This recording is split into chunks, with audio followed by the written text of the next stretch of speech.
ஞாயிற்றுக்கிழமை ரொம்ப லோவாக போச்சு. ஆஃப்டர்நூனுக்கு மேலே தான் குளிக்கவே செஞ்சேன். அதனால் திங்கக்கிழமையை சும்மா விடக்கூடாதுடா, ஒரு கை பார்த்துடலாம் நீயா நானான்னு சொல்லிட்டு காலையில் எழுந்திரிச்சு கிளம்பிட்டு மேலே வந்தோன்னே அம்மா என்ன சொன்னாங்கன்னா, ஹேர் ஃபால் வந்து பெட்ஸ்க்கு அதிகமாக இருந்ததுனால ரொம்ப ஹேராக இருக்குது, வேக்கம் போட்டுரு அப்படின்னாங்க. இந்த ஹேர் ரொம்ப விழுகும் போது கூட்டணும்னு வச்சுக்கோங்களேன், அது திரும்ப பறந்து போய் அந்த திங்ஸ் மேலெல்லாம் இப்போ ஃப்ரிட்ஜு அந்த மாதிரி இடத்துலலாம் விழுகும். அதே மாதிரி எங்கள் பெட்ஸ் அதிகமாக இருக்கிறது பார்த்திங்கன்னா கிச்சனில் கொஞ்சம் இருப்பாங்க, அப்புறம் மேக்ஸிமம் டைம் வந்து அந்த வெளியே அவுட் சைடு ஹாலில் இருப்பாங்க.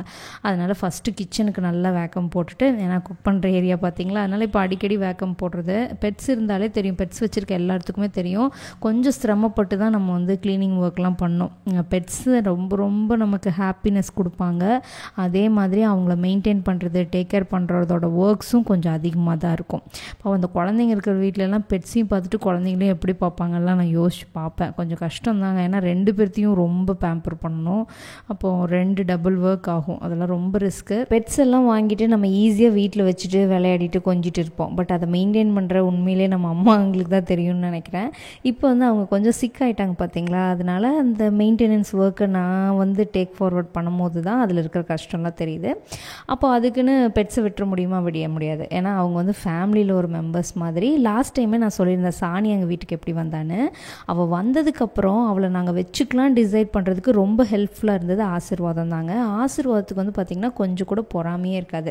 அவன் வந்து ரொம்ப ஃப்ரெண்ட்லியாக வெல்கமிங்காக, அவனுக்கு கூட வந்து ஒரு ஃப்ரெண்டு கிடச்சிட்டாங்க, கூட ஒரு ஆள் நம்ம வீட்டில் இருக்குங்கிற மாதிரி ஹாப்பியாக இருந்ததுனால தான் எங்களால் வந்து சானியாவை வந்து வச்சுக்கவே முடிஞ்சு. நீங்கள் இதை நோட் பண்ணியிருக்கீங்களான்னு கண்டிப்பாக கமெண்டில் சொல்லுங்கள். இந்த டாக்ஸ் வந்து யார் கூட வச்சு குட்டிலேருந்து வளர்த்துறாங்களோ அவங்களோட கேரக்டர் வந்து ரெசிம்பிள் பண்ணுற மாதிரி ஆயிடுது. ஆசீர்வாதம் பார்த்து பார்த்திங்கன்னா கொஞ்சம் எங்கள் அம்மாவோட ரெசிம்பிளன்ஸு, எப்பவும் எல்லாத்துக்கூட இருக்கணும், எல்லாரும் வேணும், அந்த மாதிரி ஒரு மைண்ட் செட் இருக்கிற ஆள். அப்படியே பார்த்திங்கன்னா எங்கள் அம்மாவோட நிறைய கேரக்டர், எங்கள் அம்மா கொஞ்சம் கூட ரெஸ்ட் எடுக்க மாட்டாங்க. அதே மாதிரி ஆசீர்வாதம் பார்த்திங்கன்னா எப்பவும் அலர்ட் மோட்லேயே தான் இருப்பாங்க, எங்கள் அம்மா மாதிரி அலர்ட் மோடில். இப்போ கூட பார்த்திங்கன்னா அவங்க கம்ப்ளீட் ரெஸ்ட்டில் இருக்க மாட்டாங்க, ஏதாச்சும் ஒன்று பண்ணிவிட்டு அப்படியே கூட வந்து ஹெல்ப் பண்ணிவிட்டு இந்த இங்கே தொட அங்கே தொட, அதை பாரு இதை பாரு அப்படின்னு சொல்லி ஒரு ரெஸ்ட்லெஸ்ஸாகவே தான் இருப்பாங்க. அதை வந்து அவங்களோட நேச்சரு. சின்ன வயசுலேருந்து பார்த்திங்கன்னா அவங்க எல்லா ஒர்க்கையும் பண்ணதுனாலையும் என்னவோ எனக்கு வந்து இந்த ஹவுஸ் ஹோல்டு ஒர்க்ஸ்லாம் சுத்தம் ஒரு கம்ப்ளீட்டு நான் வந்து ஒன்றுமே தெரியாமல் இருந்தது. காரணம் அதுதான். இப்போ தான் வந்து பார்த்திங்கன்னா கொஞ்சம் கொஞ்சமாக அவங்க முடியல பார்த்திங்களா, இல்லைன்னா இப்போது செய்வாங்க, முடியாததுனால நான் பண்ணுறதுனால இப்போ தான் கொஞ்சம் அந்த எக்ஸ்பீரியன்ஸ் வச்சு நான் கொஞ்சம் நாலேஜ் கெயின் பண்ணிகிட்ருக்கேன்னு சொல்லணும். ஸோ நீங்கள் யாராவது அம்மாக்கள் இந்த வீடியோ பார்த்துட்டு இருந்தீங்கன்னா சின்ன வயசுலேருந்தே வந்து ஒர்க் கற்றுக் கொடுங்க கொஞ்சம் கொஞ்சமாக. ஏன்னா சடனாக வந்து ஒரு ஏஜுக்கு அப்புறம் எல்லா ஒர்க்கும் பண்ணுங்கும் போது அது ஒரு மென்டல் ப்ரெஷராக இருக்குது, ஒன்றுமே தெரியாமல். நான் உண்மையிலே ஃபஸ்ட் என்னடா அப்படிங்கிற மாதிரி இருந்தது. அதுக்கப்புறம் அம்மாவுக்கு சுத்தமாக முடியல, நம்ம தான் பண்ணி ஆகணுங்கிறதுனால வேலையை பண்ண ஆரம்பித்து அதுக்கப்புறம் எப்படி இப்போ அடாப்ட் ஆகிட்டேன். பட் இது வந்து பார்த்திங்கன்னா தவிர்க்கணும் அப்படின்னா சின்ன வயசுலேருந்தே ப்ராக்டிஸ் கொடுக்கணுங்க. ஒரு ப்ராவர்ப் சொல்லுவாங்கள்ல, 5 வளையாது 50 வளையாதுன்னு. ஸோ சின்ன வயசுலேருந்தே கொஞ்சம் கொஞ்சமாக ஒர்க் கொடுத்து பழக்கிடுங்க, அது அவங்களுக்கு ரொம்ப ஹெல்ப்ஃபுல்லாக இருக்கும். மார்னிங் வந்து வேக்கம் போட்டுட்டு பிரேக்ஃபாஸ்ட்டு முடிச்சுட்டு பார்த்திங்கன்னா நான் வந்து சானியா வந்து ஹாஸ்பிட்டல் கூட்டிகிட்டு வந்துட்டேங்க.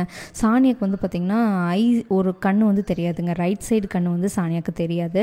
அந்த கண்ணில் வந்து பார்த்திங்கன்னா ரொம்ப வந்து பூளை கட்டிட்டு ஒரு மாதிரி ஆக ஆரம்பிச்சிடுச்சு. அது வந்து சத்து ரொம்ப கம்மியாயிடுச்சுன்னா இந்த மாதிரி ஆகணும். பிஃபோரே டாக்டர் சொல்லியிருக்கிறாங்க, ரொம்ப ரெட் ஆகும், ஒரு மாதிரி ஆயிரும். அதனால சரி ஒரு செக்கப் பண்ணிடலாம் அப்படின்னு சொல்லிட்டு அவளை கூட்டிகிட்டு ஹாஸ்பிட்டல் வந்துருந்தேன். தம்பி ஃப்ரீயாகவே இல்லாதனால இன்றைக்கி தான் டைம் கிடச்சிச்சுங்கிறதுனால சரி இன்றைக்கே அவன் இருக்கும்போதே போயிடணும், இல்லைனா போக முடியாதுன்னு சொல்லிட்டு ஹாஸ்பிட்டல் போயிட்டு பார்த்திங்கன்னா நாங்கள் வந்து எங்களோட இன்னொரு ஹவுஸ் இருக்குல்ல அங்கே போயிருந்தோம். அங்கே வந்து பார்த்திங்கன்னா நான் பக்கத்து வீட்டில் போய் மருதாணி பிடுங்கிட்டு வரேன். அங்கெல்லாம் பெர்மிஷன் கேட்கணுன்ட்டே இல்லை, வேணுன்னா பிடிங்கலாம். ஏன்னா சின்ன வயசுலேருந்து வளர்ந்த ஊர் பார்த்திங்கன்னா ஒன்றுமே இல்லை, போனால் பசிச்சதுன்னா ஒரு வீட்டில் போய் நம்ம சாப்பாடு கூட போட்டு சாப்பிட்டு வந்துடலாம். அந்த மாதிரி ஒரு ஃப்ரெண்ட்லியான ஒரு ஊருன்னு தான் சொல்லணும். பாசிபிள் இருந்ததுன்னா அந்த ஊருக்கு போகும்போது நான் இன்னொருக்கா ஃப்ரீயான இன்றைக்கி வந்து சானியாவை கூட்டிகிட்டு போனதுனால போயிருந்தேன்.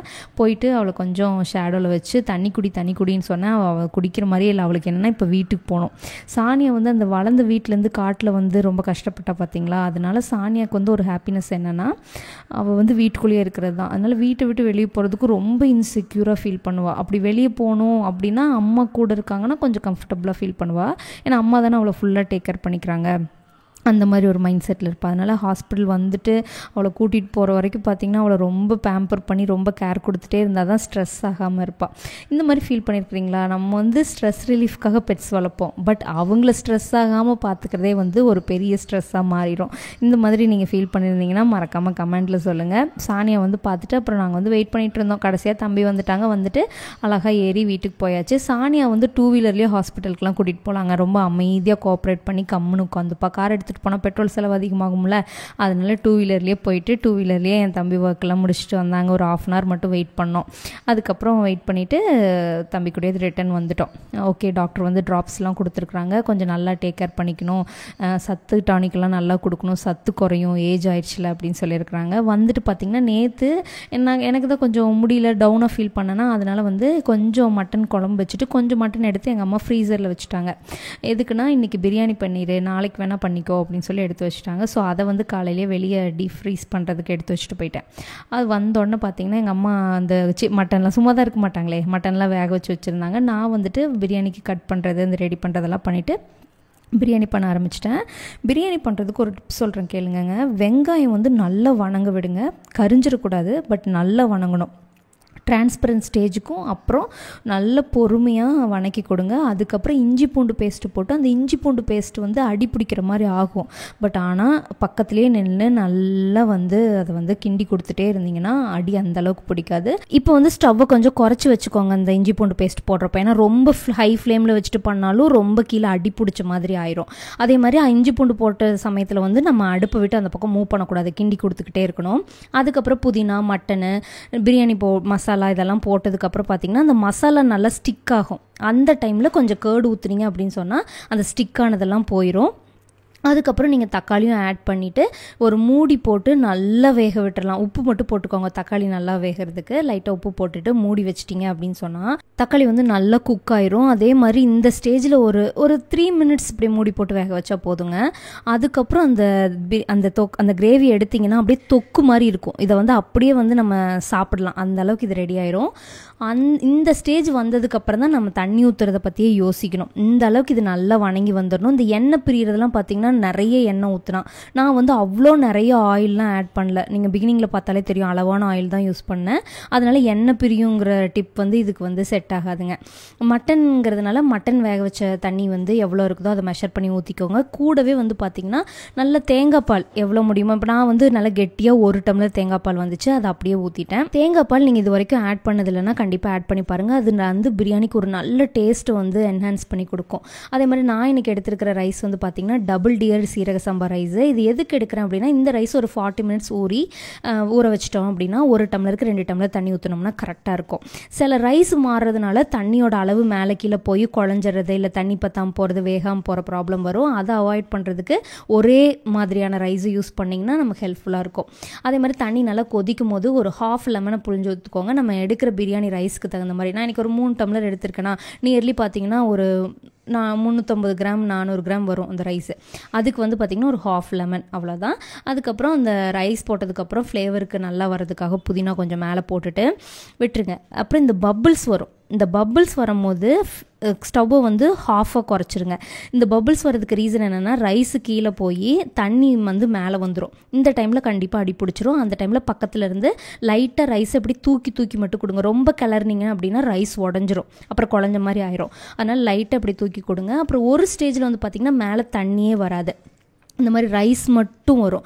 அந்த டைமில் அதை நல்லா ஃப்ளாட்டன் பண்ணி கொடுத்துட்டு அடுப்பை வந்து நல்லா சிம் ஆக்கிடுங்க. ஃபுல்லாக குறைச்சி வச்சுட்டு ஒரு பிளேட் போட்டு மூடி மேலே வெயிட் கொடுத்துருங்க. நான் வந்து இந்த கீழே தோசைக்கல் வைக்கிறது, மேலே வந்து ஹாட் வாட்டர் வைக்கிறது, இந்த மாதிரி இந்த சைடில் மாவு வச்சு பேக் பண்ணி மூடுறது, இந்த மாதிரிலாம் பிரியாணி இது வரைக்கும் தம் போட்டதே இல்லை. நான் ப்ளைனாக ஒரு பிளேட்டை போட்டு மூடி மேலே வந்து வெயிட் வச்சுருவேன். அதுக்கப்புறம் பார்த்தீங்கன்னா ஒரு 10 நிமிஷமாச்சும் அது வந்து சிம்மில் இப்படியே இருக்கும். இது எப்படி நான் உங்களுக்கு வந்து எப்போ வந்து நம்ம ஆஃப் பண்ணலாம் கண்டுபிடிக்கணும்னா, அந்த சைடில் வந்து கொஞ்ச நேரம் கழித்து இப்படி புகை வரும். கொஞ்ச நேரம் கழித்து அதே பார்த்துட்டே இருந்தீங்கன்னா கொஞ்சம் அதிகமாக வரும். அந்த டைம் தான் கரெக்டான டைமு. இப்படி நல்ல நிறைய புகை வரும்போது ஆஃப் பண்ணிட்டீங்க அப்படின்னு சொன்னால் ஓகே. வந்து அதுக்கப்புறம் இதை ஓப்பன் பண்ணி எப்படி இருக்குன்னுலாம் பார்த்துடக்கூடாது. ஏன்னா நம்ம கீழே ஹீட்டோ மேலே தண்ணி தணல் இந்த மாதிரி எதுவுமே போடாமல் இருக்கிறதுனால அந்த உள்ளுக்குள்ளே இருக்கிற ஆவிலேயே அது வேகணுங்கிறதுனால ஓப்பனே பண்ணிடாதீங்க.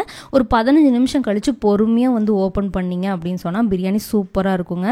உண்மையிலே இந்த இந்த ஆஃப் பண்ணதுக்கப்புறம் ஒரு 10-15 நிமிஷம் அந்த பிரியாணி கொடுக்குறோம்ல, அது ரொம்ப ரொம்ப இம்பார்ட்டன்ட். இந்த பார்த்தீங்களா, தூக்கும் போது ஆவி எவ்வளோ கம்மியாக வந்துச்சுன்னு பார்த்தீங்களா. ரீசன் என்னென்னா அந்த அளவுக்கு நான் வந்து பொறுமையாக அதை விட்டுட்டேன். ஓப்பன் பண்ணதுக்கப்புறம் பார்த்தீங்கன்னா பிரியாணி வந்து நார்மல் ரைஸ் எடுக்கிற மாதிரி எடுக்கக்கூடாது. கீழே சைடில் வந்து நம்ம கரண்டியை விட்டு கீழேருந்து ரைஸ் அப்படியே தூக்கி மேலே போடுற மாதிரி தான் போடணும். அப்படி போட்டிங்கன்னா ரைஸ் குலையாது, பிரேக் ஆகாது, நல்லாயிருக்கும். இந்த மாதிரி ட்ரை பண்ணி பாருங்கள். உங்களுக்கு க்ளோஸ்அப்பில் வந்து ரைஸை காமிக்கிறேன் பாருங்கள், அவ்வளோ உதிரி உதிரியாக இருக்கும். அதே மாதிரி இன்னொரு விஷயம், நான் நிறைய டைம் பிரியாணி பண்ணியிருக்கேன். நான் பண்ண மிஸ்டேக்ஸ்லேருந்து நான் என்ன லேர்ன் பண்ணிக்கிட்டேங்கிறத தான் இன்றைக்கி உங்களோட ஷேர் பண்ணியிருந்தேன். நான் பெரிய பிரியாணி எக்ஸ்பர்ட்லாம் சொல்ல முடியாது. ஒரு பிரியாணியில் இருக்கிற இன்ட்ரெஸ்ட்டில் அதை குக் பண்ணி அதுலேருந்து நான் லேர்ன் பண்ணிக்கிட்ட கொஞ்சத்தை உங்களோட ஷேர் பண்ணியிருக்கேன். உண்மையிலே இன்றைக்கி இந்த பிரியாணி உங்களெல்லாம் நினச்சிட்டு பண்ணதுனாலேயோ என்னவோ தெரியல, அவ்வளோ சூப்பர் அவுட்புட்டுங்க. பிரியாணி மட்டும் இல்லை, எந்த ஒரு ஃபுட்டாக இருந்தாலும் குக் பண்ணும்போது கொஞ்சம் இன்ட்ரெஸ்ட்டோட நம்ம ஹாப்பியான மூடில் குக் பண்ணோம்னா அதோட ரிசல்ட் சூப்பராக இருக்கும். க்ளோஸ்அப்பில் இந்த பிரியாணி காமிக்கிறேன், எப்படி இருக்குன்னு சொல்லுங்கள். அதே மாதிரி எனக்கு பிரியாணினா ரொம்ப ரொம்ப பிடிக்குங்க. அதுலேயும் பர்டிகுலராக மட்டன் பிரியாணி ரொம்ப பிடிக்கும். இந்த பிரியாணியை அடுத்த நாள் சூடு பண்ணி சாப்பிட்டா இன்னும் டேஸ்ட்டாக இருக்கும். அது மாதிரி யாராவது நீங்கள் சாப்பிட்ருக்கீங்களா அப்படின்னும் கமெண்ட்டில் சொல்லுங்கள். நான் உங்கள்கிட்ட ஏற்கனவே சொல்லியிருக்கேன் பார்த்தீங்களா, பிரியாணி இன்னைக்கு மட்டன்னா ஆசிர் இருப்பான். ஃபிஷ்ஷு சானியாவுக்கு எந்த அளவுக்கு பிடிக்குமோ அந்த மாதிரி ஆசிருக்கு வந்து சிக்கனை காட்டிலும் மட்டன்னா ரொம்ப ரொம்ப பிடிக்குங்க. சானியாவுக்கு வந்து ஃபிஷ்ஷும் எக்கும் ரொம்ப பிடிக்கும். ஆசிருக்கு வந்து பார்த்திங்கன்னா மட்டன்கிறது வந்து அவனுக்கு ரொம்ப ரொம்ப பிடிச்ச விஷயம். ஆல்ரெடி எப்பவும் போல் வழக்கம் போல் பாயில் பண்ணி முதல்ல இவங்க சாப்பிட்டதுக்கப்புறம் தான் நாங்கள் குக்கிங்கே ஆரம்பிப்போம். ஆனால் சாப்பிடாத மாதிரியே ஒரு லுக்கு கொடுப்பாங்க. அதில் சானியை பார்த்திங்கன்னா ரெஸ்ட் மோடுக்கு போயிட்டா, ஏன்னா அவளுக்கு அந்தளவுக்கு இன்ட்ரெஸ்ட் இல்லை இல்லையா மட்டனில். பட் ஆசிர் அப்படி கிடையாது. ஸோ எப்படிரா சாப்பிடுவாங்களா, நமக்கு ஏதாவது கிடைக்குமா அப்படின்னு வெயிட் பண்ணிக்கிட்டே இருப்பான். இந்த பெட்ஸ் வளர்க்குற எல்லா ஓனருக்கும் இது நல்லாவே தெரியும். உங்களுக்கும் இந்த மாதிரி பெட்ஸ் இருந்தால் அவங்க பேரோடு அவங்களுக்கு கீழே கமெண்ட்டில் சொல்லுங்கள். பிரியாணி பாருங்கள், மட்டன் பீசஸ் வந்து அவ்வளோ சாஃப்டாக கரெக்டாக, அதாவது ரொம்ப குக் ஆகாமல் கரெக்டாக சாஃப்டாக குக் ஆயிருந்துச்சு. அதே மாதிரி நேற்று வச்ச மட்டன் குழம்பு இருந்துச்சு, அதனால் ரைத்தா பண்ணலை. இன்றைக்கி அந்த மட்டன் குழம்பும் பிரியாணியும் தான். ஃபைனலாக பார்த்திங்கன்னா அந்த மட்டனில் இருக்கிற பீசஸ் எடுத்து நம்ம 2 குட்டீஸ்க்கும் கொடுத்தாச்சு. எனக்கு வந்து பார்த்திங்கன்னா அந்த மட்டன் பீஸ் வந்து மட்டன் பிரியாணி பிடிக்கும், ஆனால் அந்த பீஸ் சாப்பிட பிடிக்காது. என்ன மாதிரியே யாராவது இருந்தீங்கன்னா கமெண்ட்டில் சொல்லுங்கள். ஸோ நான் என் பிளேட்டில் எடுக்கிற பீஸே வந்து பார்த்திங்கன்னா நான் சாப்பிட்டதுக்கப்புறம் இவங்க 2 பேர்த்துக்கு கொடுக்கறதுக்கு தான். ஸோ என்ன மாதிரி யாராவது இந்த மட்டன் பிரியாணியில் வந்து பீஸ் பிடிக்காது அப்படின்னா கமெண்ட்டில் சொல்லுங்கள்.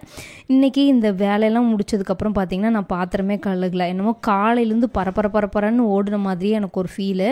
அதனால் இன்றைக்கி சாப்பிட்டுட்டு நான் வெசல் எப்போவுமே கழுகுவேன். இன்றைக்கி கழுகவே இல்லை, அப்படியே போட்டுட்டு ரெஸ்ட் மோடுக்கு போயிட்டேன். ரெஸ்ட் எடுக்கிறதுனா என்ன தெரியுமா, அந்த வீடியோ போட்டிருப்போம், அதுக்கு நீங்கள் கமெண்ட் பண்ணியிருப்பீங்கள்ல, அதெல்லாம் பார்த்து ரிப்ளை பண்ணுறது.